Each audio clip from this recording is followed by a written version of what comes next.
Welcome to the Pretty Confident Podcast, where we embrace authenticity, own our worth, and build unshakable confidence. I'm your host, Sierra Renee, so let's dive in. What's up, you guys, and welcome back to another episode on the Pretty Confident Podcast. I'm your host, Sierra Renee, and let's go ahead and start talking. I really need the sound effect of the burr, burr, burr, burr, because after I do my intro, for whatever reason, I really want that sound to come out. But for the past 3 weeks, I've been editing my videos. I'm just I cannot find this sound effect, and I don't know how to describe it when I'm searching it in CapCut. So if you know what I'm talking about, the burr, burr, burr, burr, please put it in there. Please put it in there. I don't know if it's like a game show buzzer. I don't know if it's a basketball game buzz. I don't know what to call it, but I really do need help so I can find it and put it in there. And if you know what I'm talking about and you provide me with the information that I need, I will love you forever. I'm being serious about that. I will love you forever. Okay. But anyway, new listeners, if you're new here, thank you so much for being here and dedicating some of your time out of your day to listen to this podcast, to figure out what I'm all about, to figure out what this podcast is all about, and to figure out what I just discuss on this podcast. Every day I'm just going through the motions, and if something comes up to me, if something inspires me to talk about it, I'm going to bring it up on this platform. Now, I do always say that if you have an idea or you want advice that you want discussed on the platform, to drop it in my email box or on any of the comment section, wherever you find me, because maybe you're listening to this on Spotify. I know they have a comment section, Amazon Music or iHeartRadio. I don't know if they do. You may find me on TikTok or Instagram, prettyconfident.pod. And then my Gmail is theprettyconfidentpodcast at gmail.com. So you can drop any of your ideas or advice that you want, and I will just drop it on the platform. I'll talk about it and I'll drop it. So if you're new here, definitely stay throughout the duration. I really hope you like it here. I hope you find a community, and I hope you will then, after this episode, become a returning listener. All right, returning listeners and OGs since day one, episode 1, podcast day, July. What is it? Is my anniversary July 15th? I think so. We already had our 1-year anniversary last year, so that means I started my podcast in 2024. So this year will make year 2, and I'm just so proud of myself to be able to say that, because my OGs and my returning listeners know that I procrastinated for about 4 years when thinking about doing this podcast, and then I finally just got up and did it. I put my logo together. It wasn't the logo that you see now, but I did end up updating the logo, doing YouTube, everything you see that this podcast is. I literally did it all myself. Now, next I want to invest in some chairs back here. I want to invest in a standing mic instead of these microphones, because these are great, but when I have a guest, I want to have another mic that I can give my guests. Right now it's just the one mic, and I don't know if this mic allows another mic that's not a set of the receiver and the microphone to just connect to this one. So, just to be a little bit more keen into my podcast era, I just want to invest in a standing mic, maybe 2 for me and then the guest, because I don't know how many guests I would have, but I feel I'd only have 1 guest at a time, because who the heck am I gonna have in here? And we're not gonna have a party. So definitely want to invest in that later on. So you guys have seen the evolution of the podcast, and everything that I've done, or everything that you may see on the podcast, is literally from the dome and from my own thoughts and ideas that I want the podcast to exude, how I want the aesthetic to be. YouTube page, all of that, the banner, the logo, everything is on me. I'm a one-man show, recording, editing, posting, all of the things. And I don't even just post for the podcast. I do post for my personal stuff as well. So it's a lot. Okay. It is a lot going on in my life, but Yeah, that's it about that. But yeah, returning listeners, OGs, thank you so much for being back and being here and continuing to come back to see your girl or just listen to your girl. Audio posts on all audio platforms every Tuesday at 8 a.m. Central Standard Time, and the visual gets dropped every Wednesday on YouTube at 5 p.m. Central Standard Time. So I feel like I've been doing great. You know, I'm trying to record a lot more. On this day that I'm recording this, I am recording on Valentine's Day. So I am getting a head start to my recording sessions because typically I record throughout the week, but my work schedule is changing as far as like our hybrid situation. So that's changing. So I'm like, okay, instead of me trying to rush throughout the week to record an episode, which obviously I'm still recording like a couple weeks in advance. So it's okay. Like I don't have to rush. I can do this whenever, but I just want to like stay ahead of the game. Because I remember when I got like well far behind where I just wasn't dropping anything on Tuesdays and Wednesdays, and then I was trying to record like that Tuesday morning to be able to post Tuesday at 8 a.m. and I would miss that deadline, and then trying to edit and post, the visual, and missing that deadline. So I'm trying to get back in the groove. You guys know that one of my goals is to get back consistent. So creating routines that put me in that consistency is definitely one of those things that I am trying to think more about. And then also I'm still trying to think like how many episodes I want to record in advance or how many episodes I'm going to be able to record in advance, because obviously my due date is coming. For new listeners, I am pregnant with me and my husband's first baby. I'm just so in love. And I just feel like I know I'm going to have to take a break. I don't know how doing the podcast is going to be for me mentally, or just thinking about trying to do the podcast and trying to keep up with the editing and everything like that while being a first time mom and trying all of the new things and trying to figure out how to be a mom. I don't know how any of that is going to go. So I'm trying to record in advance, and I may have to record even more in advance. That way I have some things to post for you guys, but I don't know. Because then I don't know, like after I have the baby, how soon I'm gonna come back to podcasting. So there may be a break. There may be potentially a break there. But I'm gonna try to record as much as possible before then.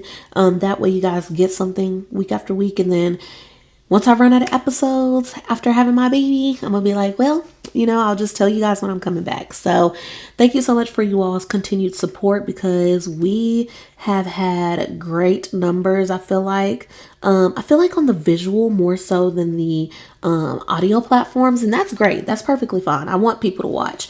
I do be looking crazy in some of these episodes just because of how I may come off on the camera, but like right now I just feel so beautiful. I feel just, I don't know, very glowy. Like I literally have on zero makeup. Only thing I did today were my eyebrows. These lashes are literally from yesterday from going to work. And then, just throwing a headband wig. I got like a full box of headbands, different colors, because I'm like, I really need different colors. Like I'm just wearing the generic old headband that comes with the wig.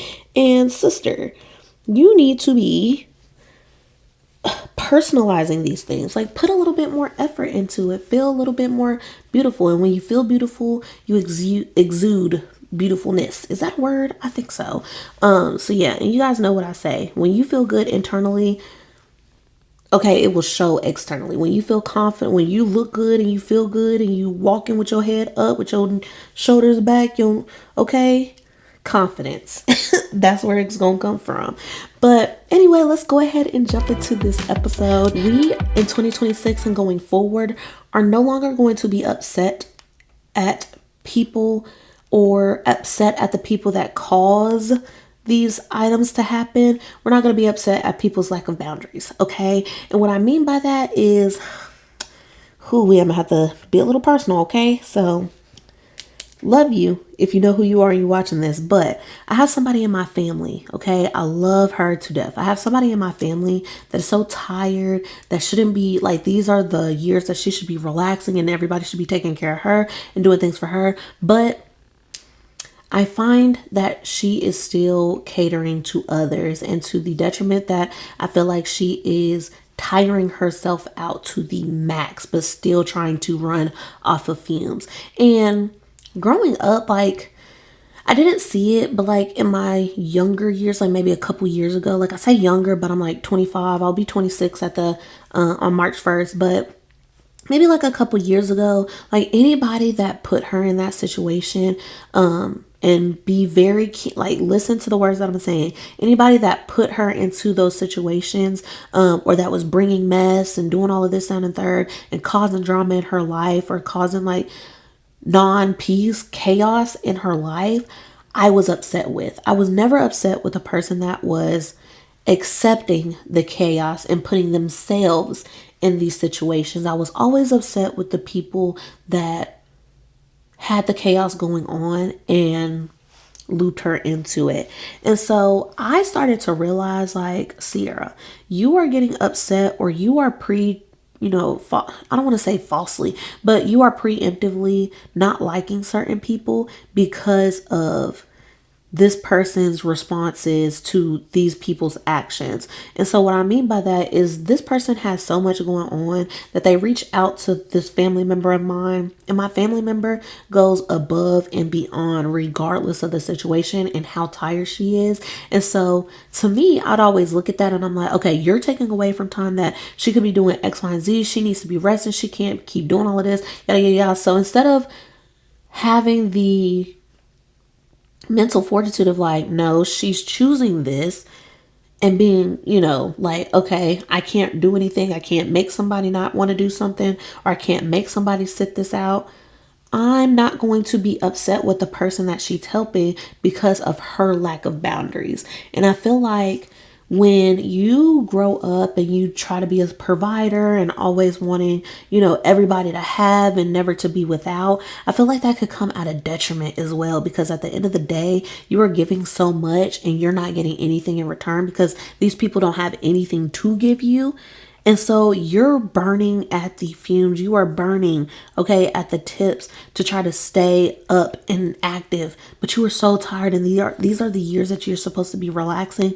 And everybody's taking care, like should be taking care of you, but you're still taking care of other people. And everybody is grown. Or even just taking care of people that isn't even your family members. I don't know. But it's just like a lot of things that I see that I will not be doing. But I also had to think to myself, like, you are so upset with all these different people that have all these things going on that she gets involved with.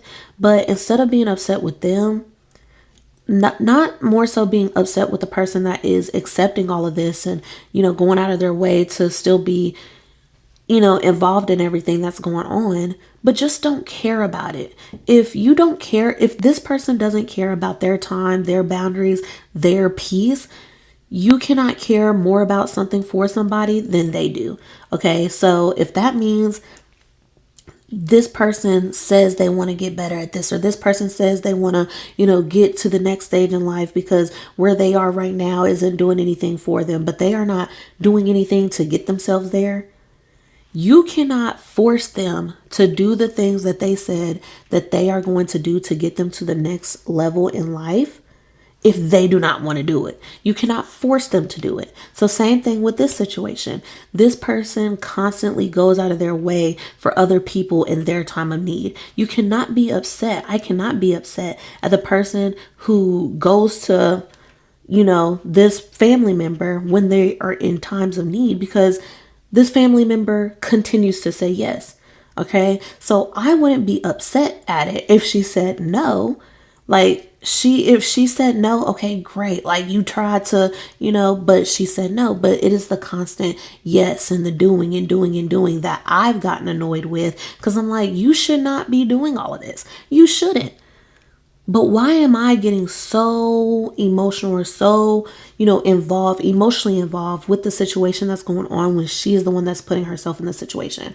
So stop. I literally had to say this out loud to my mom. I'm like, I had to realize that I may not truly dislike this person. I just dislike the situation and the energy and the time that she takes away from this family member. And so that's when I was like, I just had to understand that regardless of whatever somebody else needs. If she says yes, that is her obligation to do so if she wants to. If she has free will, everybody has free will. So I'm not going to allow myself to dislike people off of how they involve a family member of mine. I can only be like, okay, you asked somebody that you knew would step in, and so they stepped in. I can't be mad at that, because if they just can't say no, I'm going to forever be mad. So what's the point?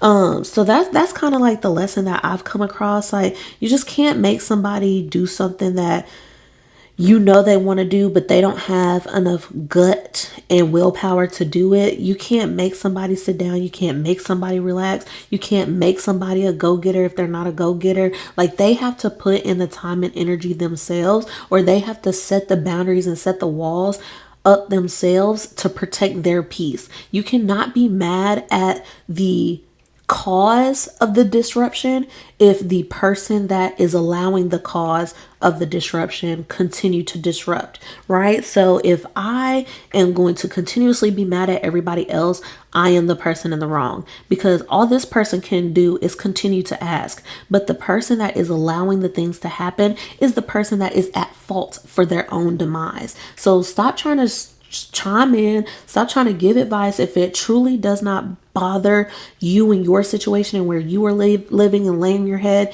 There's no point in being emotionally invested. And that's truly what I've come down to. If you're going to run yourself ragged and tire yourself out helping all these other people when you need to be putting yourself first, then so be it. I'm not going to continue to be mad at other people for their situations if you're just going to continue to try and step in whenever they ask you, or continue to step in whenever they ask you. Some lessons I feel like need to be learned. And I feel like when you get involved time and time again, people do not learn their lessons because they are not fully going through the transition that God may be calling them to. And because you interfered, because you interjected with his plan and helping this person become somebody better, become somebody tougher, become somebody, more resilient to BS or whatever is going on, you have stopped their progress. And I feel like everybody is always going, like, not everybody, but depending on the person, they're always going to ask for help when things get tough. But most of the time, it is not the season for you to ask for help. It is the season for you to get up on your own 2 feet and figure it the fuck out. So I feel like a lot of people will always try to interject, or always try to get involved with somebody else's situation, what they got going on. But you don't know if God is trying to teach them a lesson based on what they probably prayed for, based on what they said that they want for their lives. And because you interjected, you're stopping the lesson that he is trying to get them to learn. Maybe there is something in there about not always asking for help, not always putting your hand out, knowing when to ask for help. But if you step in too early, if you interject too early, if you continuously allow this cycle to happen, they are never going to learn. All they're going to know is that, oh, when this happens and I get a little bit stuck or a little bit left behind or a little bit this, a little bit that, or it gets a little bit too hard, I know who I can go back to. You should not be a fallback plan. You should be somebody that is helping encourage them to get to the next spot. But when you continue to be there for somebody, I'm really not trying to say to abandon people whatsoever, but there are going to be times where you need to tell people, no, you cannot help them. And that is going to help them self-progress and learn the lesson and move on. Because I feel like when you don't learn the lesson, you are stuck on repeat in life, trying to learn a lesson that should have been taught to you the first time, that you should have learned the first time going through it. But because that lesson was stopped or disrupted, you could not learn that lesson to move forward. And I feel like whatever lesson you learn is definitely going to help you in the next situation. Because how are you going to get from to A to Z without going through all the other alphabets? You have to go through these different pockets of set lessons and sessions to know how to maneuver in the next season of your life. So I feel like if you miss a lesson, you are going to greatly fail at life in another era or in another season because you didn't learn the lesson that was going to help you get through the next thing. Okay, so Us people that care about our loved ones, stop being mad about the situations that they put themselves in. Stop being mad at the people that are the reasons that these people are putting themselves in. Because I can be mad all day. But until this person learns how to create their own boundaries, how to set their own boundaries, and how to tell people no, you're going to forever be upset. You're going to forever not like somebody or continue to find reasons why you don't like somebody based off the fact that your family member keeps stepping out to help them. Why are you upset at that person? They did nothing but ask. And that's all anybody can do. But it is your family member. It is your friend. It is your parent. It is whoever it is to use goal or not goal, but it is their responsibility to not always be a yes man. I feel like whenever you have a yes man around, that person knows that if this goes wrong, I have a fail safe. A fail safe. Hold on, what is it? A fail safe. A protective. I don't know. You have a fail safe on where you can go. You don't have to face you don't have to take on you don't have to take on things and reap the full consequence of it if it goes wrong because you have this person that you can fall on. So, yeah, I'm tired of always, judging other people for how their situations end up involving this family member of mine. But I really have to think that, okay, this family member voluntarily gets involved. So stop disliking the person that is causing the chaos. And don't even be upset at the person that is involving themselves in the chaos, that is actively saying yes to everything. Don't be mad at anybody. Just understand the situation and the relationship of what's going on. This person always has something going on. This person is always going to step in regardless of what's going on in her own life. She could have everything around her crumbling and she will not ask for help because she just has to give so much to other people. So what's the point of being upset? Don't be mad at the person causing the chaos and don't be mad at the person that voluntarily gets involved with it. So that is my episode of the day. I really did have to, piece that together for myself because I've always looked at it of, oh, why you putting my so-and-so in this situation? Or, oh, why you, my so-and-so should be rested. My so-and-so should not be having to deal with all of this. Da, da, da, da, da. She doesn't have to deal with it if she said no. So why get upset if it's a really easy 2-letter word that somebody can say at any point in time if they truly didn't want to do something? What's the point of getting upset at them for saying yes? What's the point of getting upset at the person that asked for this person to get involved? There's no reason whatsoever. So if it doesn't bother me, okay, baby, we're going to keep. But anyway, hopefully today was a great day for you all. Hopefully y'all don't hear my husband in the background yelling. I literally asked him before I came up here. I said, are you going to be yelling on the game? He told me no. So I'm going to go ahead and end my podcast before y'all hear him cussing and yelling even more. Hopefully you don't already hear him. But anyway, I love you guys. I hope you all have a fantastic week and a fantastic weekend. We are almost through to the end of February, okay? And we are going to be skating into March, all right? With my birthday, my twin's birthday, Justin Bieber's birthday on March 1st, all right? Me and my twin will be turning 26. I don't know how old Justin Bieber will be turning, okay? I did not get paid to know that information. But anyway, you guys, I love you all, and I will see you in next week's episode. Peace. Thank you for tuning in to the Pretty Confident Podcast. Remember, confidence isn't about perfection. It's about embracing who you truly are. So until next time, stay bold, stay authentic, and stay pretty confident. Peace out.